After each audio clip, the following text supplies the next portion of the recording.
please. Pledge allegiance to the flag of the United States of America and to the republic for which it stands, one nation, under God, indivisible, with liberty and justice for all.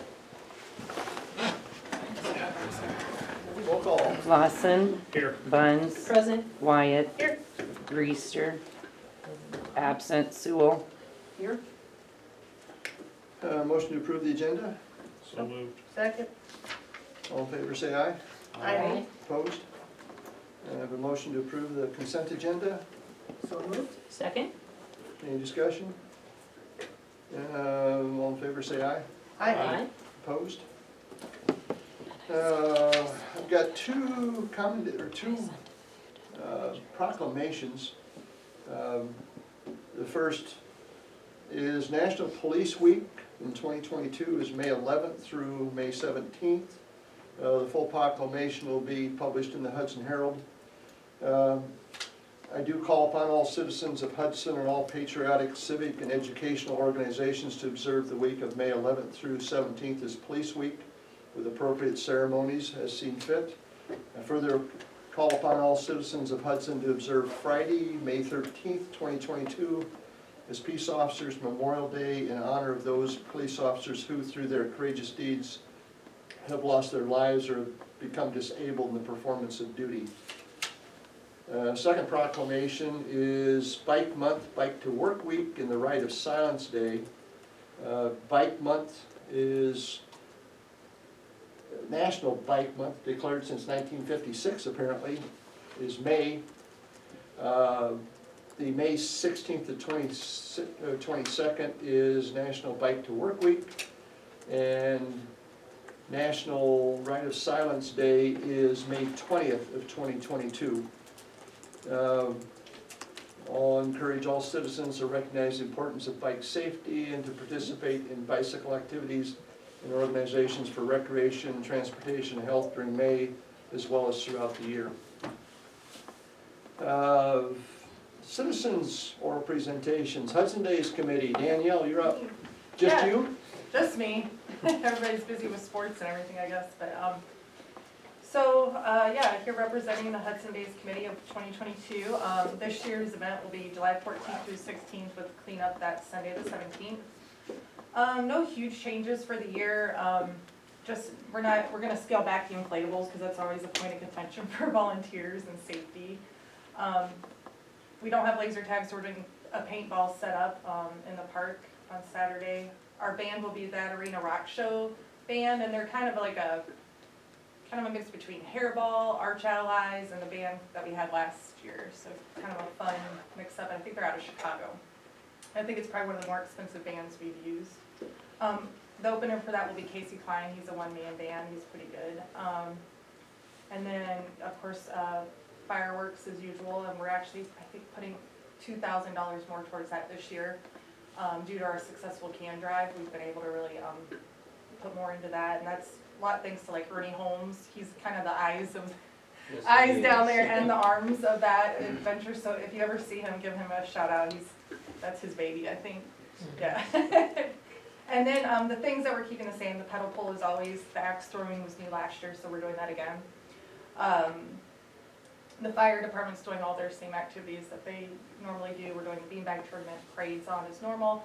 I think there's going to be some changes to the car show. Not having a car show? We're not having one. Okay, so just learned that tonight. Yep. So the committee and we did talk about if that was the case, maybe we could try to figure out something else to fill that space. So that's something that we've been tossing around as well, if that was the case. That's sad to see that because that's been a great event over the years, but I know it's hard with. Unless we find a group that wants to Right. volunteer to take it over. I know how that goes. But yeah, so that's kind of the big thing. But we understand that same issue with Hudson Days. Just a quick overview. You know, the event's really gotten big since I've been on the committee since like I think 2012, 13. I think we used to spend like $8,000 a year on the event. We've gotten now, like, it's really hard to see what we've spent in the last year because of COVID or what we've brought in, but from August of 2019 to August of 2021, it was $76,000 that we were able to bring in, which was phenomenal for fundraising. And then we've also spent $62,500 in that time frame, but that also did include the UTV raffle. So we're looking at, you know, we're spending between $45,000 to $50,000 for this event now, so it's just gotten really big, and I know things have gotten more expensive as well. So just kind of a quick rundown on that. And I want to say thank you to the police and the sheriff's department for adding extra security. I think last year we had a little issue with like a band stalker. I think that was a really big issue. The city employees, thank you Jake and Danny and the rest of the crew. And then the city for your previous year's support and your donations every single year. And then also, you know, the big things like lining up and paying for the sanitation and street closures and all that. I know it's a ton of work, and there's a lot of financial piece to that too. So that's kind of the rundown of what we got for Hudson Days. Any questions? The one thing I'll advise the council of, Danielle and I met Yeah. 2 weeks ago about the insurance situation because it was a challenge last year from an insurance perspective. And I met with, talked to individuals from the Lions Club. What's happened over the last number of years is that the Lions Club nationally is becoming more stringent on where they will, where and how they'll allow a local Lions Club to use their national insurance policy to cover a local situation or local event. So they got tighter over the last 10 years, and last year kind of came to a culmination in the fact that for the Lions Club National to allow their insurance to be used, it has to be almost run by the Lions Club. And at this point, Rick Madsen admitted to me, he said, there's just no way that the Lions Club could run this thing. Also, the Hudson Days is now its own 501c3. So that put another point in there that the Lions Club was able to kind of not have as a focal point. So I cross-checked also with Blackhawk Mutual on whether or not there was a way that the city could cover the insurance. And because the Hudson Days is its own 501c3, there is no way to bring the umbrella on there. So with that understanding, we've got a clearance there that yes, Danielle Hudson Committee has to come up with their own insurance.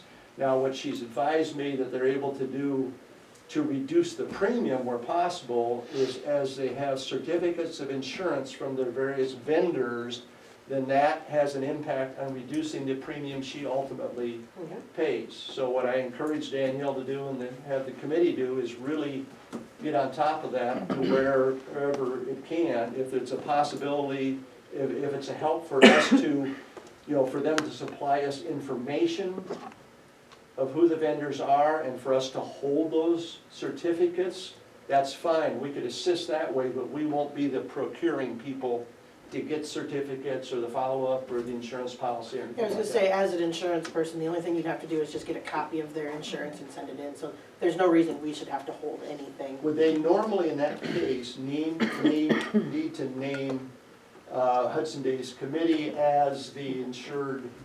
Okay, so it'd be the It's very- certificate issued to They do Hudson it all, Days they Committee. do it for every event that Okay. they go to, so that shouldn't be a big problem. Okay, Yeah, they don't volunteer it, but they'll give it to you. Yeah, That's Sure. for it. Yeah, they just Yeah, have to call and sure. get it from their Yeah. insurance people. as one side thing, as a 501c3, does Hudson Days file a 990 annually? We do, yeah, as long as, Okay. and at the level we're at, as long as we stay below $50,000 in receipts, we can stay where we're Okay, at. $50,000 Yes, per we year. don't wanna get bigger than that. Okay, could you supply annually that, a copy of the city, so we have it on? Yeah, yeah. I'd also like a The copy. 990 or the? The 990, Okay. yeah. Cause I think all it says is we don't spend more than, we don't receive more than 50,000. So it doesn't give any details or anything like that? No, but That's we fine. can That works.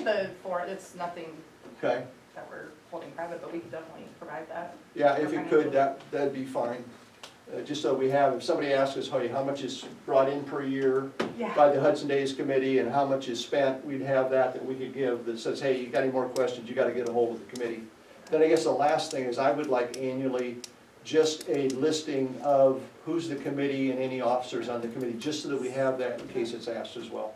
And that can just get that to Katie or Chrissy at your convenience. Then I presume you're asking for funding. Yes, please. How much you asking for this year? Like, you guys donated $3,500 last year. Okay. So, We'll put that on the agenda for consideration at the next council meeting, and we'll put it at that amount and see if we get agreement for that amount or less or more, so. Do you need a formal letter that states that, or?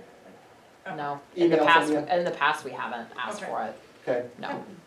So it's just been the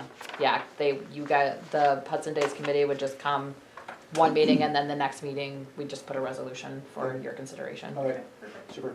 awesome. Anything else, Danielle? No, that's, Okay, anything else by the that's all I council? got. Okay, thanks a lot. Yeah, thank y'all, appreciate it. Thank you. Thank you. Committee reports. Matt, Matt, Public Works Committee meeting. we met Wednesday, the 13th of April at 7 a.m. Small agenda. The first thing on the agenda was parking on 7th Street, as we talked about that. We had talked about it previously at a council meeting. Came back, we're looking at widening the road, what opportunities we have, maybe curb and gutter the road, things of what we need to do. The city engineer come up with some estimates on concreting the road, and at this point, we could recoup it in TIF money, but we've pushed this back to the public safety for them to look at it and get a recommendation from that committee. So, good discussion, but I think it, yeah. We'll talk about it Thursday. Did we come, so you'll have it on the agenda then to discuss whether or not to do the grading that we're talking about? Okay, super. Yep. The next item, which is on the agenda this evening, is seal coating and some road work within town. We had multiple bids. Jake reviewed the bids, the packet. We went with the lower bid on them. So that's on the agenda for tonight. The last item we reviewed was a storm sewer at the intersection of Waterloo Road and 6th Street. That's also on the agenda for this evening for us to review. There was just some road issues with the water and building parking. Yeah, pretty much across from the fire station, the water runs through Holmes' lot down to an intake, and there's like a ditch there. Holmes is looking, they haven't presented anything to the city yet, they're looking at possibly doing an addition onto one of their buildings. And they'd like to fill in that area and have a centralized drain, so the water doesn't run behind their buildings anymore, which I completely understand. So on the vacated street part there is what you're talking about? Is what they're talking about building? It'll that? drain the water coming off Waterloo Road, basically from the fire station, there'll be an area drain. Sure. And then there'll be, that drain will connect to abandoned 6th Street to the Makes storm sewer sense. that's there. And their expansion might be this side of that secondary building, Correct, to the west. so they might keep the alley, North, the south, vacated west. alley still as a drive-through. Yeah, they'll keep 6th Street, they won't box that off, but they wanna come, Because they're using 6th Street, even though it's theirs. They Yeah. can do what they want with Yeah. it. but, and then it'd be, like I said, reworking that ditch behind the buildings, pretty much eliminating it and putting a different structure in to bring water off of Main Street. And does that help on down through underneath 7th Street too, or not? Nothing will help there right now, there's kind of a bottleneck in there. There's no help for that. No. But But it 7th won't Street, have to be fixed or changed. no, If we do it's- anything on 7th Street. correct, no, Okay. no, It doesn't make it worse. no. That's This, what I was this worried about. helps with the drainage around the fire station, Okay. around homes, coming off of downtown, stuff like that, so. yes. And it was something that Holmes initially asked for, which Correct, yep. our engineer concurred with. Sure. Makes sense. Those were the items we reviewed, and we adjourned. Thank you, Jeff. Any Thank you. questions? The one comment I will make about the Yep. seal coating, which Mark from Blacktop Services asked me to tell you guys. Prairie Road Builders were 2 or 3 cents cheaper a square yard, so we elected to go with them. They were more expensive on patch. If we need a whole bunch of patch, there's a chance that Prairie Road Builders could be a hair higher than Blacktop Services, but you're not gonna know until you're doing the work. So we elected to go with Prairie Road Builders. And those you said are set to be done in May and June, Correct, so it'll be plenty enough time so we can get everything striped before Hudson Days correct. and get it all swept and looking good. Gravel around. Yep, Good lord. Yeah. correct, that's the Whole plan. bunch of coal patch all over the place with the parade going by, it's always fun. Thanks. Public hearings. I'll open first public hearing on urban renewal plan amendment for the Hudson Dean Lee subdivision urban renewal area. Any written comments? No. Any verbal comments? I'll close the public hearing. Second public hearing, which is a public hearing on development agreement with Jennifer and Kurt Beavers. Any written comments? No. Any verbal? I'll close that public hearing. General government, item A, discussion action to approve resolution 2916, a resolution to approve urban renewal plan amendment for the Hudson Dean Lee subdivision urban renewal area. Is there a moved. motion? So moved. Second? Discussion? Roll call. Lawson, Aye. Sewell, Aye. Wyatt, Aye. Buns. Aye. Motion carries 4-0. Item B, discussion action to approve resolution 2917, a resolution approving development agreement with Jennifer and Kurt Beavers, authorizing annual appropriation tax increment payments and pledging certain tax increment revenue to the payment of the agreement. So moved. Second. Discussion? Or roll call. Wyatt, Aye. Buns. Aye. Sewell, Aye. Lawson. Aye. Motion carries. Item C, discussion action to approve resolution 2918, a resolution for approval of the seal coating and street repaving bids for the 2022 season. So moved. Second. Discussion? Roll call. Buns, Aye. Lawson, Aye. Wyatt, Aye. Sewell. Aye. Motion carries 4-0.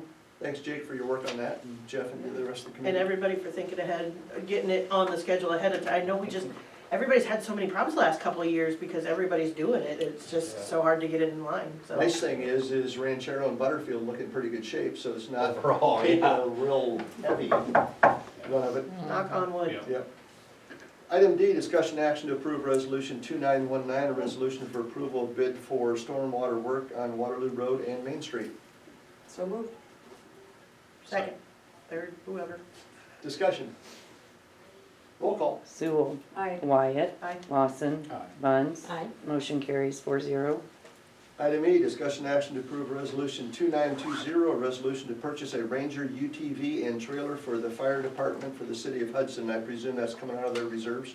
It is coming out of the reserves as well as fundraising they do for their breakfast and Hudson Days. their Hudson Days Okay. events. It's their own. Hear a motion to approve? So moved. Second. Discussion? Roll call. Wyatt, Aye. Lawson, Aye. Sewell, Aye. Buns. Aye. Motion carries 4-0. Item F, discussion action to approve resolution 2921, a resolution approving the transfer of funds for March 2022. So moved. Second. Discussion.